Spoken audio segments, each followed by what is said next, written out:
Welcome to Focus on the Candidates. I'm Cynthia Pooler. My returning guest is my friend Diane Sare. And Diane and I are going to talk about Matt Gaetz and the fact that he was suggested to wear a QR code when he went to an APAC fundraiser. I thought that was I thought it was kind of funny. So, what was your reaction when you heard it? Well, I think it falls in the category of it's worse than you think. And I want to just take a step back because why does it matter? Well, it matters because finally, President Trump did what the President of the United States always could have done, which is that he ordered Bibi Netanyahu into a ceasefire hostage release agreement with Hamas. And when Trump was in the process of this, he commented, one, Bibi has gone too far, acknowledging that, and I think particularly in the wake of the Charlie Kirk assassination, this was very clear. Israel has become a pariah state. Everyone has seen photos, videos of the horrible crimes against humanity that they have perpetrated against the civilian population of Gaza. Tens of thousands of people who had absolutely nothing to do with October 7th, 2-year-olds and 6-month-old babies have been slaughtered, tortured, killed. And the world has had it, and particularly the American people have had it. And then the other thing Trump said is that the Israel lobby, or APAC, does not have the same control over the Congress as they used to. Now, so that created, and also for any shrewd politician, which Trump is, he's always got someone or himself with a finger to the wind about which way things are blowing. And Turning Point represents the young people who supported him. If they're overwhelmingly opposed to the genocide and he wants to keep the House and Senate in the midterm elections or keep his funding, he gets a lot of money from the Zionist lobby, from Miriam Adelson and what's Larry Ellison, but he also is sensitive to what the majority of his supporters think. So a couple of the people who have been leading the charge to expose the crimes of the Netanyahu dictatorship and his hardcore regime, and there were people even right of Netanyahu, but he's sort of desperate because he could be going to jail or should be going to jail for many things. You had Marjorie Taylor Greene in the Congress, who's been very outspoken, and you've had Congressman Matt Gaetz, who, by the way, was set up. You remember, he was Trump's first pick to be the attorney general. And then he supposedly, had an intimate relations with an underage young woman, a 17-year-old or something or other. What emerged, if you read all these stories, is that actually his father was contacted. Somehow the press attaché of the Israeli mission to the UN was the one who was involved in setting up this whole crazy thing, and it was an extortion campaign against Gaetz's father and Gaetz by implication, and I don't remember all the details. So I'm just giving that background for the interview that Matt Gaetz then did on Timcast, where I have to say, we know APAC buys Congress. We know Congressman Thomas Massie has talked about Congress people having their APAC handler. They have an APAC person assigned to them that they check things with. How's this going to go over? How will this be for my funding? So Gaetz said, you get in there and your top fundraiser and your chief of staff and your office, whoever runs your office, they all tell you, look, there's this APAC reception, you've got to go. So he said, I get to this reception and there's this weird thing where the candidates have a name badge, and on the name badge is a QR code. And then what you're supposed to do is mingle around the donors, the APAC donors in this reception, and if they like you, he said, chat them up. If they like you, they get their phone out, scan your QR code, and give you a donation on the spot. He said, I felt like I was just like a can of tomatoes at the grocery store. You go through the scanner. I mean, slavery should be over, but this is really wild. So that's what he was describing. And I think it should give people a sense of what we're dealing with in the Congress, particularly someone like AOC who goes in, people think she's an upstart. We were suspicious the minute she wanted full funding for Ukraine against Russia, and more, that there was something fishy going on there. But now she's worth $14 million. She voted for weapons to Israel. What's going on? And someone posted an old picture from the Babylon Bee from some time ago, but it was a very funny mock-up of AOC with a QR code across her forehead. Wow.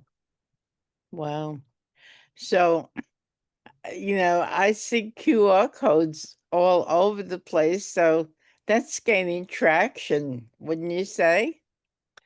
Well, sure, because because everybody has a smartphone, so you can scan it in and you can get all the information you want. You can get the menu at the restaurant.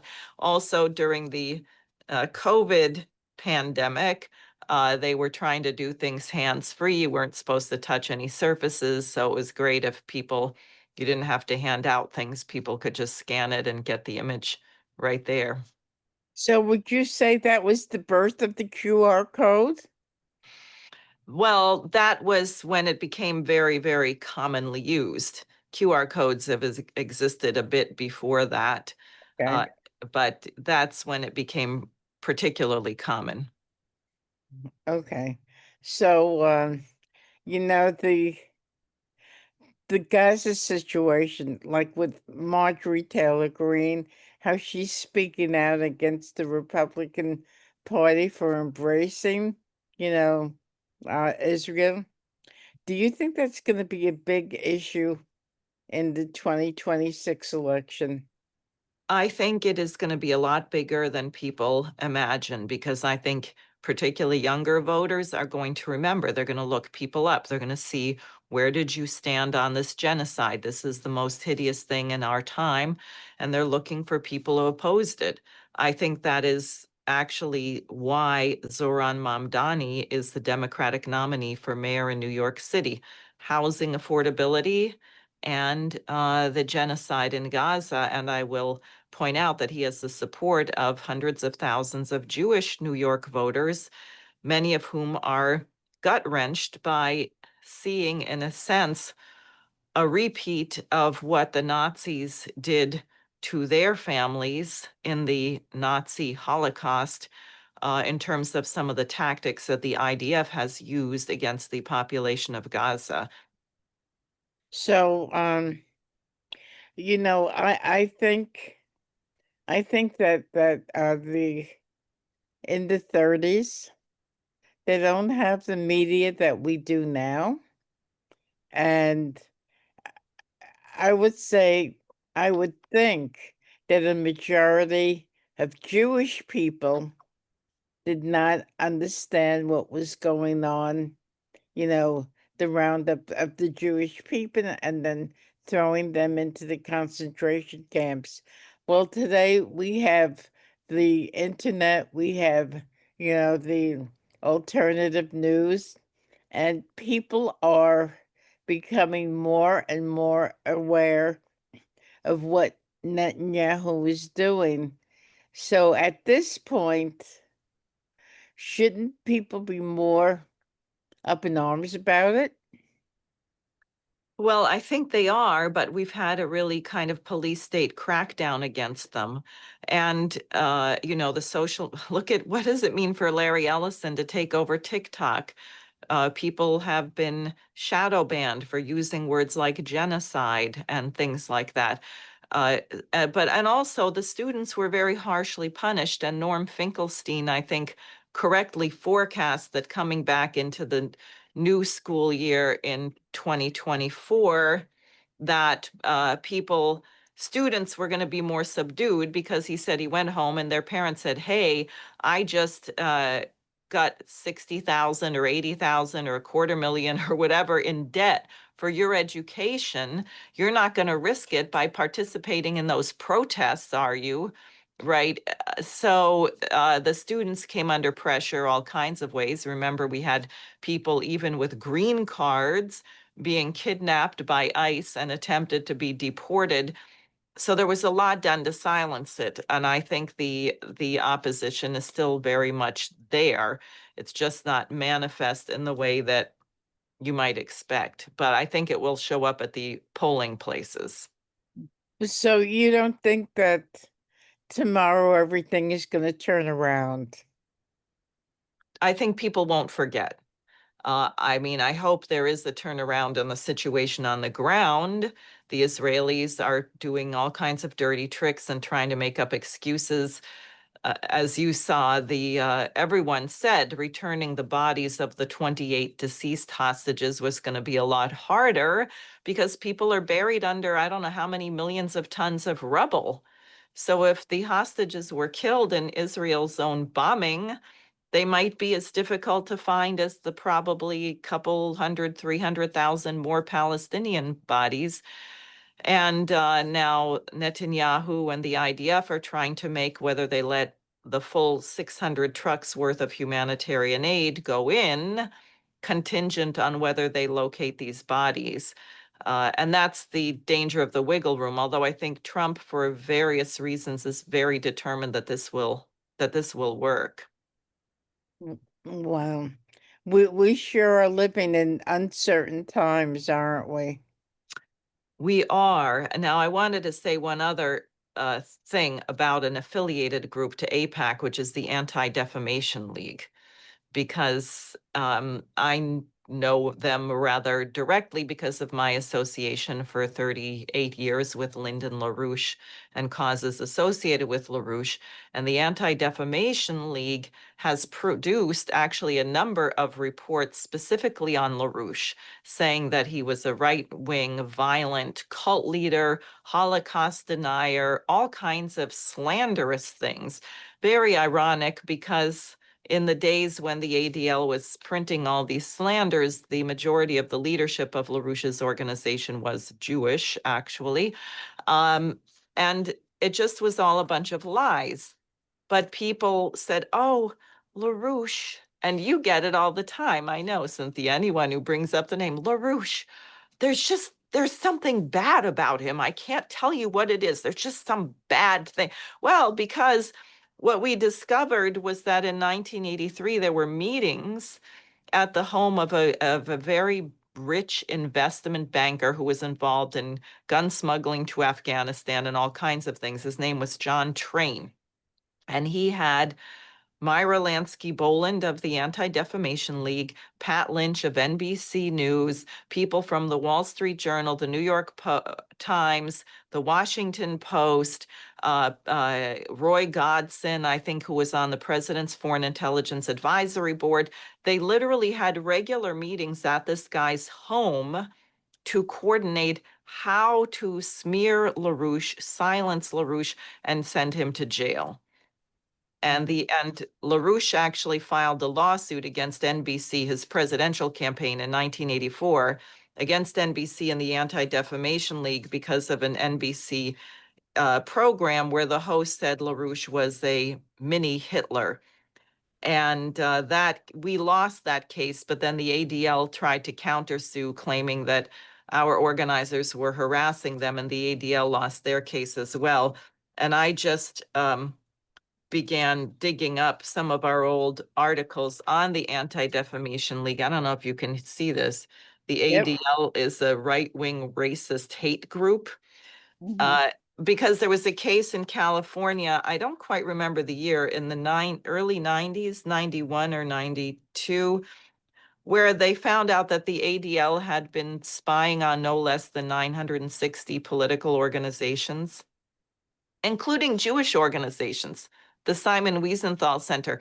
So Kash Patel, as you may know, in the wake of the assassination of Charlie Kirk, has ordered the FBI to be severed from the Anti-Defamation League.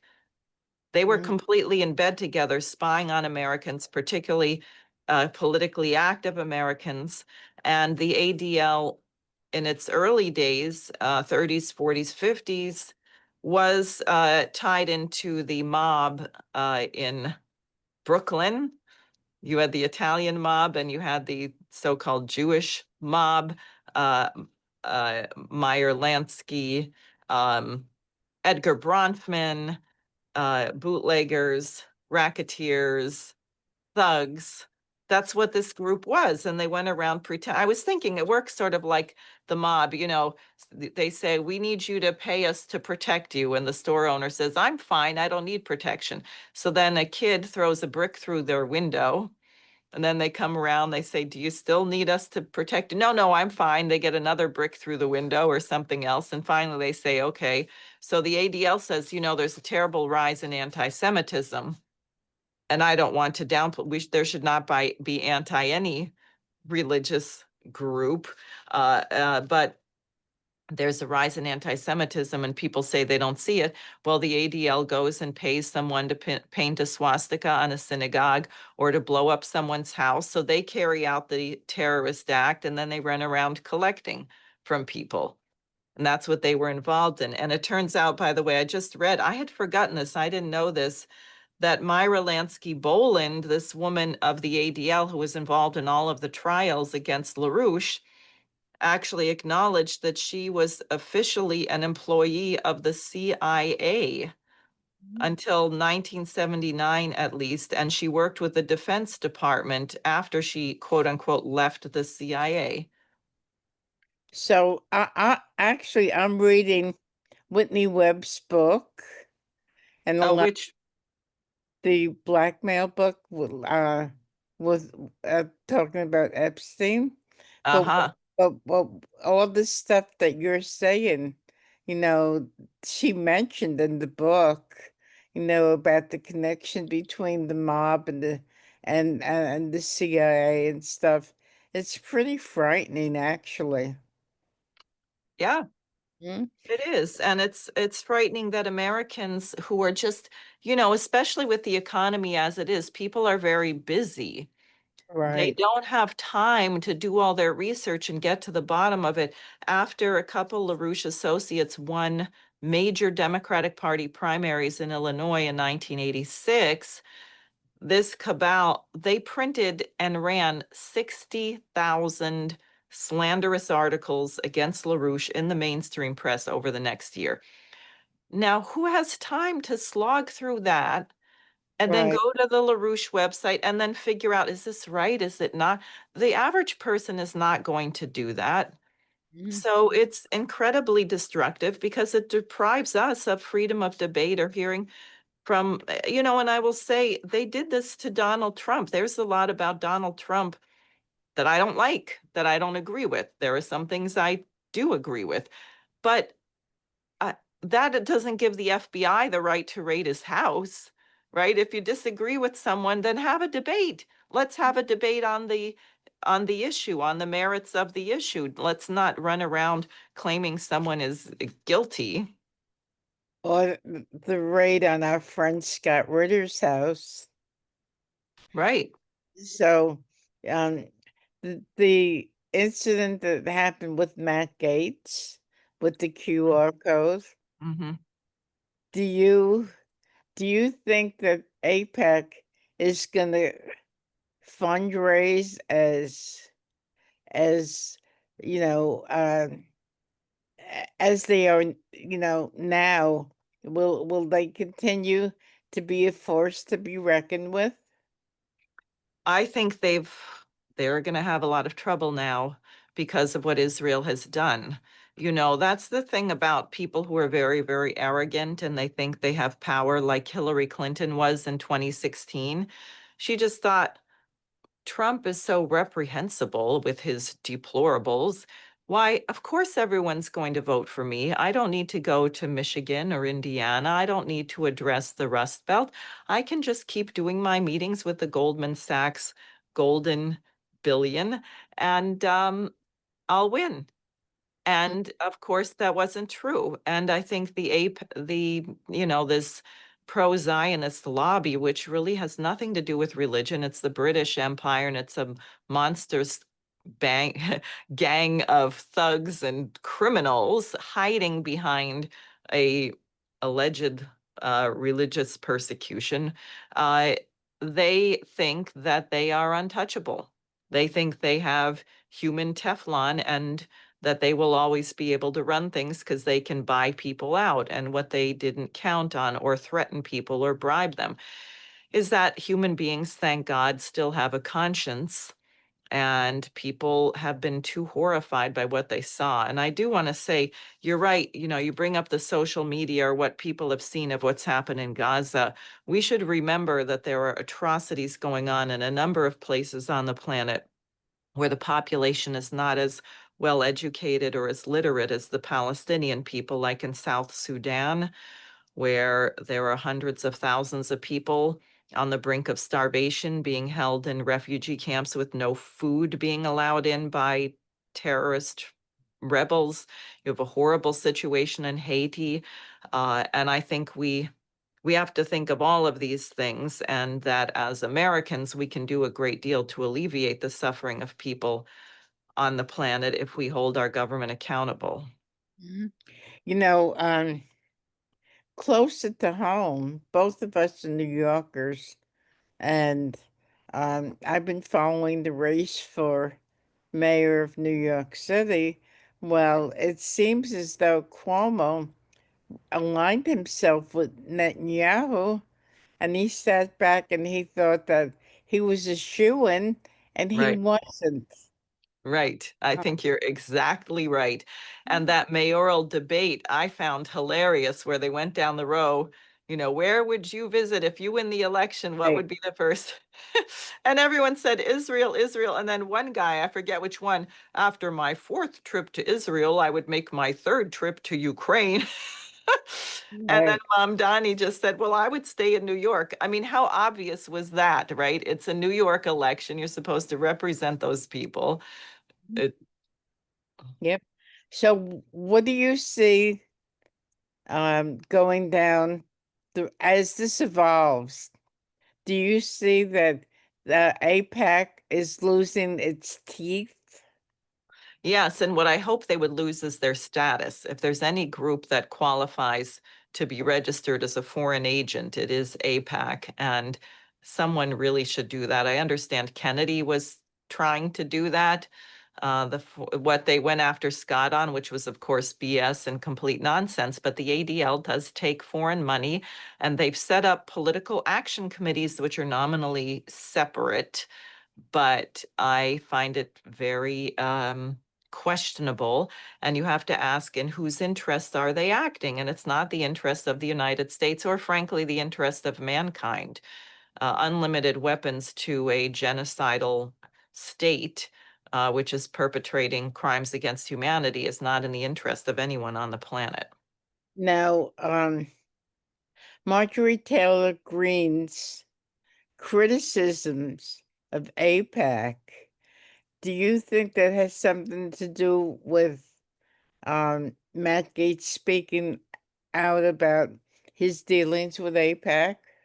Well, only in the sense that once somebody has courage, courage begets courage. So I think the more people that do speak out about it, the more people will speak out about it. Mhm. So, I mean, the Republican Party, I guess, is not too thrilled with her criticisms right now. And I wonder how many Democratic candidates are willing to take the same stance. So far, none of them have. Mhm. Isn't But that something?